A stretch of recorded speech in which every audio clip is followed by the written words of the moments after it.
مہنگائی تو اپنی جگہ ایک اذیت ہے جو بڑھتے بڑھتے تمام افراد کو بدحال کر دیتی ہے، لیکن کرپشن وہ خاص مرض ہے جو معاشرے کے اہم اداروں پر حملہ آور ہوتا ہے اور پھر معاشرے میں سکت نہیں رہتی کہ وہ دیگر برائیوں کا مقابلہ کر سکے۔ جس طرح HIV ایڈز کا مرض جسم کے مدافعتی نظام کو ختم کر دیتا ہے، انسان کو معمولی بخار بھی ہلاک کر سکتا ہے، بالکل اسی طرح کرپشن بھی ایک ایسا معاشرتی مرض ہے، معاشرے کے سارے نظام مدافعت کو تہس نہس کر دیتا ہے۔ ہمارے ملک پر بھی کرپشن کا وائرس بھرپور حملہ آور ہو چکا ہے، یہاں تک کہ اب ہمارے ہاں کوئی ادارہ ایسا دکھائی نہیں دیتا جسے کرپشن نے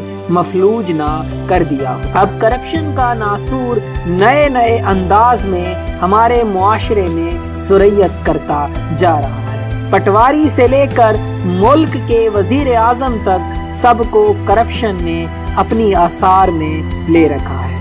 اگر ہم میڈیا کی بات کریں تو صحافی نے بھی اپنے آپ کو دولت کے عوض بیچنا شروع کر دیا ہے۔ حقیقت کو بیان کرنے کی بجائے دولت کے گرد محاصرہ لگا دیا جاتا ہے، حق کی بات کرنے کی بجائے دولت کے گرد میں لپٹے جھوٹ کا دفاع کیا جاتا ہے۔ ہم جس ادارے کی بات کریں اس ادارے کے سربراہ سے لے کر مالی تک ہر بندہ کسی نہ کسی قسم کی کرپشن میں ملوث ہے۔ آج ہمارے اداروں میں نذرانے کی رقم کے بغیر کوئی کام ہو ہی نہیں سکتا۔ جس معاشرے میں کرپشن کا عروج ہو وہ ملک غریب کے لیے پھانسی کے پندے سے بھی بدتر ہوتا ہے۔ اس ملک میں عدل و انصاف، حق و باطل کی تمیز، ترقی و کامیابی کی سوچ ہمیشہ کے لیے دفن ہو جاتی ہے۔ پھر وہاں کا حکمران دولت کے نشے میں سرعام لوگوں کو مروا دیتا ہے، پھر وہ ملک کی لوٹی ہوئی دولت سرعام سوئس اکاؤنٹس میں بھیج دیتا ہے، پھر وہاں پارلیمنٹ میں لوگوں کی فلاح کی باتیں نہیں بلکہ اپنی کرپشن کی دفاع کی بحث ہوتی ہے۔ غصے میں بھری تقریریں اور تانے اسمبلی کے ریکارڈ بن جاتے ہیں، ادارے کا وقار ہمیشہ کے لیے ختم ہو جاتا ہے۔ پھر ایک ڈر سا ہوتا ہے کہیں عمارت کا ہی نام پارلیمنٹ ہاؤس نہ رہ جائے۔ ہمارے حکمران صرف کرپشن نہیں کرتے بلکہ ہم خود سب کہیں نہ کہیں کرپشن جیسے ناسور مرض کا شکار ہیں۔ آئیے آج مل کر اپنا احتساب کرتے ہیں کہ ہم کتنے اس مرض میں ملوث ہیں۔ جب ہم کسی دفتر میں جاتے ہیں تو ہم سے 5 منٹ کی قطار میں کھڑا نہیں جاتا، ہم خود رقم کے عوض قانون کی دھجیاں اڑا کر اپنے کام کر کے ہمیشہ کے لیے کہہ رہے ہوتے ہیں، اے ملک تو نے ہمیں دیا کیا ہے۔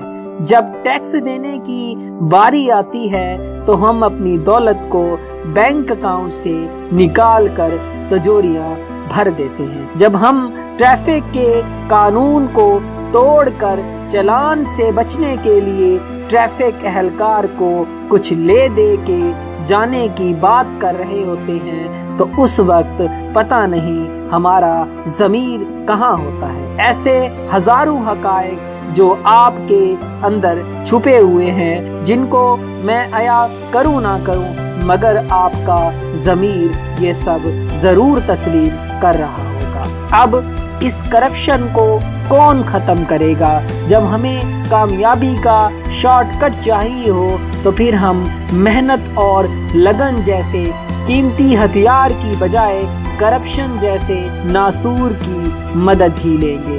کرپشن کے ناسور کو اگر ختم کرنا ہے تو آپ کو اپنی سوچ بدلنی ہوگی۔ آپ شاید یہ سوچیں گے کہ میرے ایک کی سوچ بدلنے سے کیا ہوگا، تو یاد رکھیں جب آپ کہتے ہیں کہ میری اکیلے کی سوچ کیا کرے گی، دراصل آپ کہہ رہے ہوتے ہیں کہ 20 کروڑ کی عوام کی سوچ کیا کرے گی۔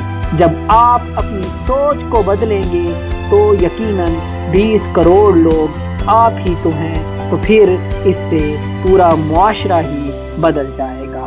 اللہ تعالیٰ سے دعا ہے کہ ہمارے ملک میں کرپشن کا مرض ہمیشہ کے لیے ناپید ہو جائے، آمین۔ اگر یہ میری ویڈیو اچھی لگے تو میرے چینل کو سبسکرائب کریں، شیئر کریں، کمنٹ کریں، اور سبسکرائب بٹن کے ساتھ بیل آئیکن ہے اسے بھی پریس کریں۔